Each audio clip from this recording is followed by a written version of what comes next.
So ayan guys, so ito po yung lupa na binibenta. So sinimulan po natin videohan dito sa may pinakang dulo. So ayan, meron pa pong barbed wire na nakalagay. Ayan.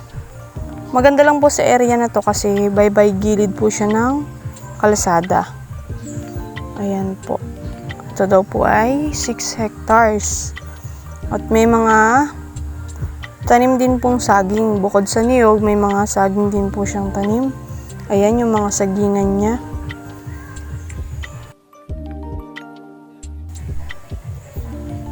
So, ayan pa po yung ibang sagingan. So, puro saging din po pala siya, guys. Ayan, medyo marami din pong saging. Tapos, ito na po yung kalsada. Talagang gilid na gilid lang talaga siya. Kaya, medyo maganda talaga yung area yan. So, sasakay po kami ng motor. At babaybayin po namin. Pupunta po kami dun sa bahay ng tenants. So, yan po, lahat ng nakikita nyo na yan, ay kasama pa po yan sa 6 hectares na binibenta. So, ayan. So, ang kagandahan yan ate kasi talagang pantay lang siya. Walang paahon, walang matarik na daan. Kaya, hindi ka mangangamba na ganun na may matatarik na daan. Tsaka maganda siyang talian ng mga baka, kalabaw, mga kambing. Yan, talagang bye-bye kalsada siya. So, yan, kasama pa po yan. Lahat ng yan na nakikita nyo. Pupuntahan po natin yung tenants para magpapasama tayo kung saan ba yung mga tabihan niya, kung saan yung muhon niya. Oh, ang ganda talaga, oh. Parang siya, oh. Talagang pwedeng pag-alagaan ng mga hayop.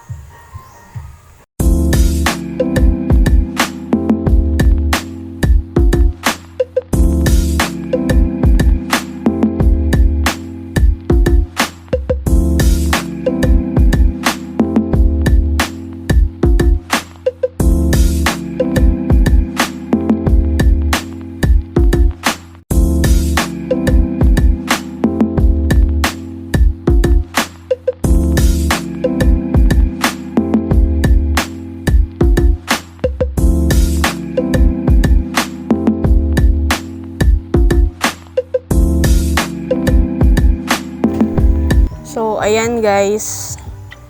At narating na po natin ang bahay ni nanay, yung tenants. So, ito kasama pa po ito. Talagang malawak-lawak din pala yung 6 hectares. Ayan. Ang galing din kasi sa pagitan ng mga niyog niya, may mga bagong tanim din na mga niyog din na panghalili. Ayan, At ayan, kausapin natin yung tenants. Kagandahan nito, pag may mga 4 wheels kayong dala, pasok na pasok. Ito nga po pala yung tenants, si Nanay Nelly ba or Melly, hindi ko na rin maano, pero po sila, 40 years na daw po sila dito na nakatiwala. Yan po mga binibenta, kasama pa po yan sa binibenta, yung mga niyog na maliliit na yan na nakatanim.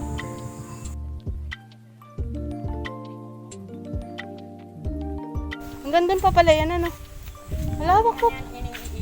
Ilog na po itong ito pong tabihan, yung unahang pong yan, ilog na po yan. Bye-bye ilog na po. Bye-bye ilog kapag ayon. Ay. Anak na na parang ito. Opo.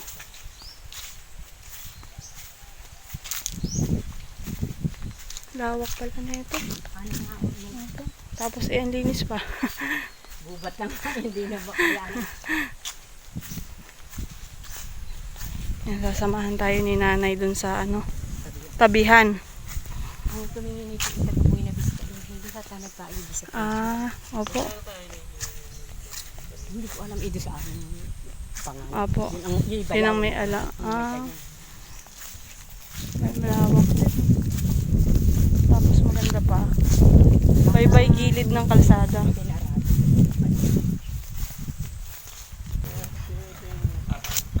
Ito yung lukara nila, Pagka Magkokopra sila. Ito yung dito nila nilulukad. Nung kumuna ng tagabuhay na Puro niyog kaya. Puro parang, ano siya, takaran ano hoy. Takaran. nung bilhin nila, anong sabi nung may kanya, yan daw ipuno na. Pero kami ang nagtanim, itong mabababa. Iilan ang mataas. Opo. Ay di kayo na rin nga nagparami niyang mga niyog na yan. Pasiso ng kanya. Oh, may mga bago pa lang ating na ano. Babago pa lang, pero maganda na. Diretso na oh. Pambababa pa ng mga ganito ang kagandahan pa eh. Aayaw uto yung presyo niya, aalsin ang kamisinan. Gusto hindi magbayad kahit 26 kilo hindi magbabayad siya. Puro niyugan. Sabi ito pong dulong ito, baybay ilog na po pala ito. Parang dead end na po yan. So ito hanggang doon sa pahabang yon. Yun. Yung mga anong yan, ilog na po yan. Ayun hanggang doon no.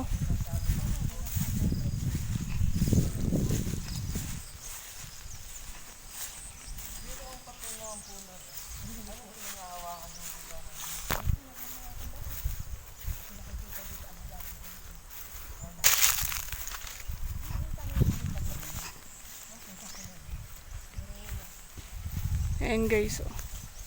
Mabababa pero ang daming bunga, oh. Daming bunga.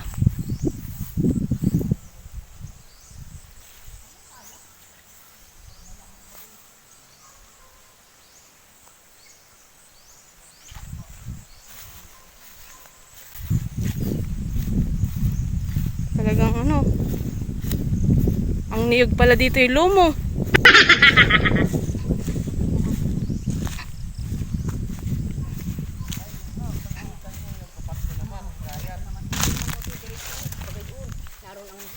Papagayan ha? Papagayan to. Paano? Pagyan ng Karating na iba, ilog na. Ikaw na magsabi. Dali na. Tara, dun tayo sa Oo.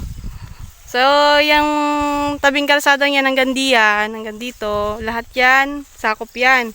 Pero pagdating dun sa ano, tabing ilog na po yun. Tatingnan natin yung ano, doon. Sige po. Yan, tuturo sa atin na yung ano. Mohon ba yun? Ha? Mohon? Oo, mohon. Opo. May mohon doon. Pero yung may kanya, hindi niya tukoy ang mohon. Bumili siyang pamana ng ama. Opo. Hindi naman niya tukoy kung saan ang mohon. Pupuntahan natin yung tabihan dun sa may ilog.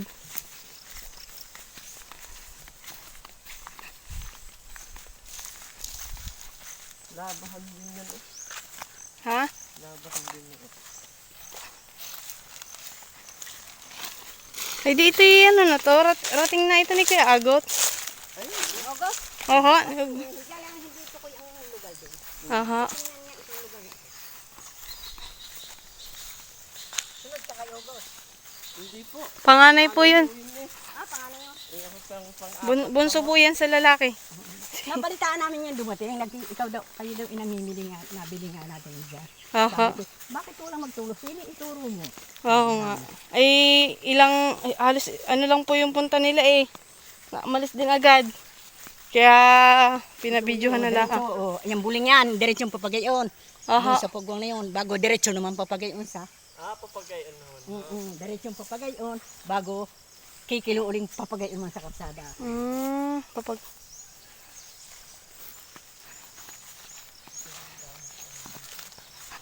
Wala kang makakarating kundi talagang ilog. Ilog lang. So, pupuntahan ho namin yung muhon na malapit dun sa ilog. Ituturo ni nanay. Diyan nga daw po pala sa ilog na yan, diyan daw po si Kuya Paul na ngingilaw ng ano, ng hipon. Yung hipon na may sipit. Yung madre kakao ito, yan, diyan.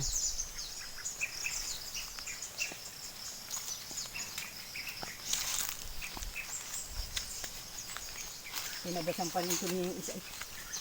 Hindi ito nga. siguro. Yan, ang sapa na po yan, oh. Dito, tinignan niya ng Ilog na siya, oh. Lagi yung kalapit nito eh. kalaki Bye-bye ng ilog. Madre Cacao. Pinabuhayan niya yung Madre Cacao. Eh, nandito umuha. Nandito daw po yung muhon niya. Ilog ang tabihan. Ito Ilog yung puro naman ang ilog na tabi, to. bye. Wala ka ng karatig. Wala ka. Wala nang karatig. Ilog na. Ilog na ang karatig mo. Ayos nga. Maano siya. Kapantayan. Oo. Pati. Kapantayan. Di ka na... Walang ahonin. Kasi anong ita yung farm din maganda sa tabihan. Lawa ng ilog. Opo nga. Ay, balak yata po yung alpasan ng bakahan eh. Pwede namang bakuran. Ay, kaya pa naman. Bagay. Ayan, oh. Puro niyog na talaga, oh. Kaya maalwan niya ang talian ng hangin. Lumong-lumo na. May niyog nga. Opo. May niyog mataas na. Mga langka pa, oh. Opo. Yung mga langka, tanim na daw yan ni nanay. Sila ay 40 years na dito, ano, nay? Ayan, oh, guys. Lawak. Hanggang doon. Sa dulo. Yung pinag... Ng baka na hindi na lagi ang dami. Siya mga alaga ng aking pangalan na baka. Si Amho. Puro niyog, oh. Kami naman kung bayadan, inaantay lang namin kami bayadan. Pinaalis na kami. Yung nagpa-asito namin.